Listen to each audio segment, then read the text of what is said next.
আজকের প্রতিবেদনে থাকবে 50 শতক পুকুরে কিভাবে 350 মণ অর্থাৎ 14 টন কই মাছ উৎপাদন করলাম, পাশাপাশি কইয়ের সাথে শিঙ্গের মিশ্র চাষ কেন করলাম, খাবার বাবদ ওষুধ বাবদ আমাদের কত টাকা খরচ করতে হয়েছিল এবং কত টাকার মাছ বিক্রি করতে পারছি, আমাদের কত টাকা লস হয়েছে বা কত টাকা লাভ হয়েছে, এ টু জেড হিসাব থাকছে আজকের এই এক ভিডিওতে। সম্পূর্ণ ভিডিওটি আশা করি দেখবেন। ভিডিওটি দেখলে অবশ্যই একটু হলেও আপনার মৎস্য চাষের জন্য উপকারে আসবে। তো চলুন দেরি না করে সরাসরি ভিডিওর দিকে যাওয়া যাক। ভিডিওটি শুরু করার আগে বলে নেই, যারা এখন আমার চ্যানেলকে সাবস্ক্রাইব করেন অবশ্যই সাবস্ক্রাইব করে রাখবেন, আর যারা সাবস্ক্রাইব করে রেখেছেন তাদেরকে অসংখ্য ধন্যবাদ। 50 শতক পুকুরে মাছ ধরার জন্য আমরা প্রথমে জাল টেনে নিয়ে আসতেছি। এটা আমরা 3 ভাগে ধরবো। ওই সাইডে আরো কতটুক জায়গা রয়েছে, ওটুক জায়গার মধ্যে জাল নামানো হয় নাই, তো অর্ধেক পুকুরে টান দেওয়া হচ্ছে, কারণ এখানে 350 মণ মাছ একদিনে ধরা সম্ভব না। আর একদিনে যদি আপনার মাছগুলো ধরে তাহলে অনেক মাছ স্টক করবে এবং মারা যাবে। এজন্য 120 মণ বা 150 মণের মতো মাছ ধরা লাগবে, আর বাকিটুকু পরের দিন বিক্রি করা হবে। তো জাল টানতে টানতে আমরা আমাদের যে মূল হিসাব সেই হিসাবগুলো আমরা দিব। তো প্রথমে আমরা যেই কয়ের পোনাগুলো চাষাবাদে দিছি সেটা কিভাবে দিলাম বা কিনে আনছি নাকি নিজের উৎপাদন করা সেটাই আজকে বলতেছি। তো প্রথমে আমরা পুকুরটা ভালোভাবে শুকায় নিছি। শুকায় নতুন পানি দেওয়ার পরে আমরা প্রথমে নিজেদের যে প্রোডাকশন করা কই মাছের রেণু আছে সেই রেণুগুলো এই পুকুরে ছাড়া হয়েছে। তো এখানে আপনার মোটামুটি 4 থেকে 5 লাখের মতো পোনা উৎপাদন হয়েছিল।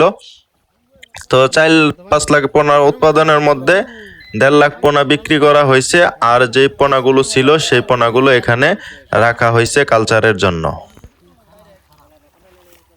তো দেখতে পাচ্ছেন যে জাল টানা কাছাকাছি শেষ হয়ে গেছে।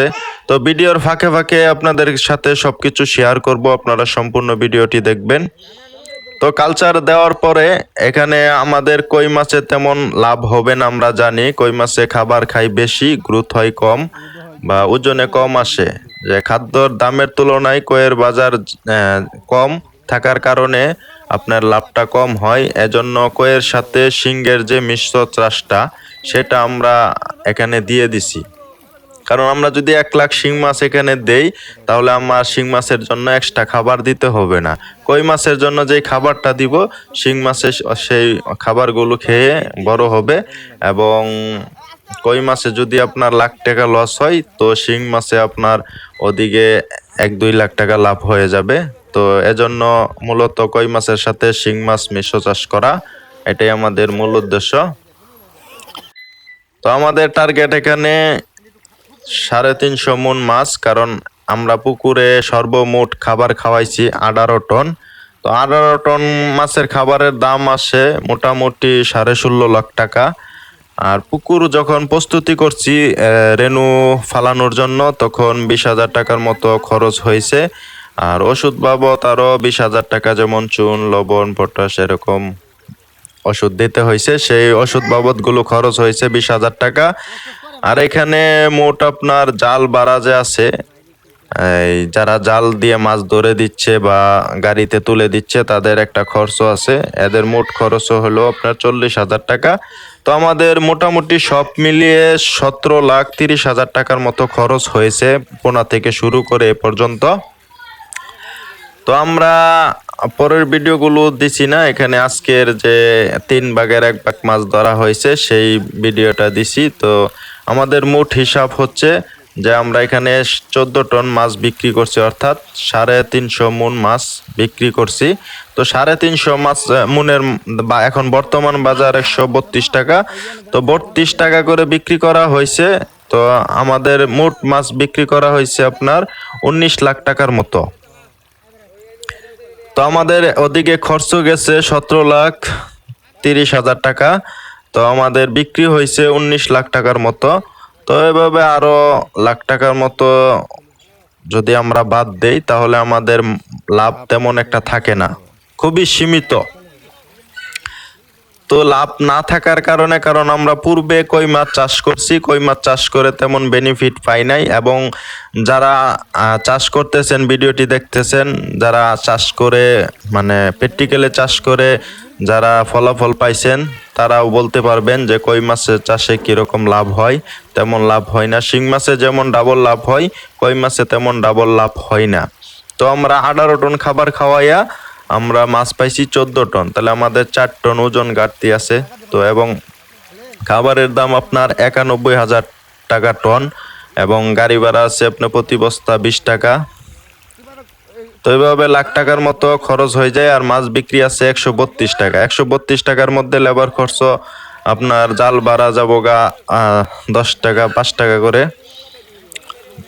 তো দেখেন 125 টাকা থাকে, তাহলে আপনার ওষুধ বাবদ পুকুরে খরচ মরচ মিলাইয়া লাভ থাকে না।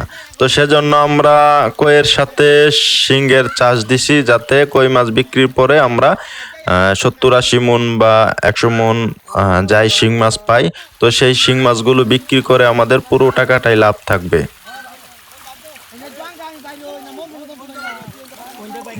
তো এই যে দেখতে পাচ্ছেন যে 1 মিলের কই মাছ। তো কই মাছ তেমন একটা বড় হয় নাই। তো কই মাছগুলো আমরা কয় মাসে হারভেস্টিং করি সেটা আপনাদেরকে বলে রাখছি। তো রেনু ফালানি থেকে শুরু করে আপনার 3.5 মাস সময় লাগে কই মাছ হারভেস্টিং পর্যন্ত। বা আপনি যদি আরো বড় করতে চান তাহলে 4 মাস লাগবে, বা আপনি যদি আমাদের এরকম সাইজে বিক্রি করতে চান তাহলে 3.5 মাস সময় লাগবে রেনু থেকে একবারে হারভেস্টিং পর্যন্ত। তো এখানে আপনারা ওই যে দেখেন যে কিছু হালকা হালকা শিং মাছ উঠছে, আর বাকি শিং মাছগুলো জালের ফাঁকা দিয়ে বেরিয়ে গেছে।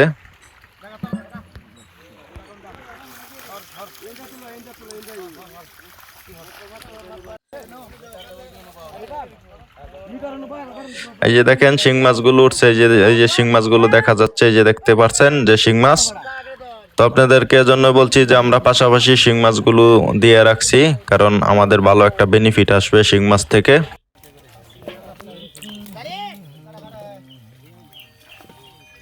তো এই যে দেখেন কইয়ের সাইজ, এটা আপনার 12 থেকে 13 টাকা করে কেজি। তো সবগুলো আপনার একদম ভালো কালার আসছে। এবং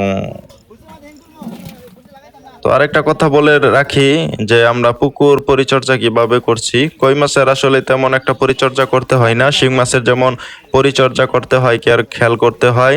তো কই মাছের যত লুটপানি হোক না কেন কইয়ের কোনো সমস্যা হয় না। তো কইয়ের জাস্ট আপনি মাসে মাসে একবার করে চুন দিবেন, আর মাঝে মাঝে লবণ দিবেন। তো এতটুকুই কাম। কইয়ের জন্য কোনো জীবাণুনাশক বা উপন্যাসক দরকার হয় না। তো যদি সমস্যা দেখা দেয় তাহলে আপনি পরামর্শ অনুযায়ী দিবেন। তো কই মাছ চাষ যেমন সহজ, তেমন রেনু ফুটানো খুবই সহজ, এবং রেনু প্রোডাকশন করাও খুবই সহজ। তো কইয়ের আপনার যে জানটা আছে সেটা খুবই শক্ত, সহজে মরে না।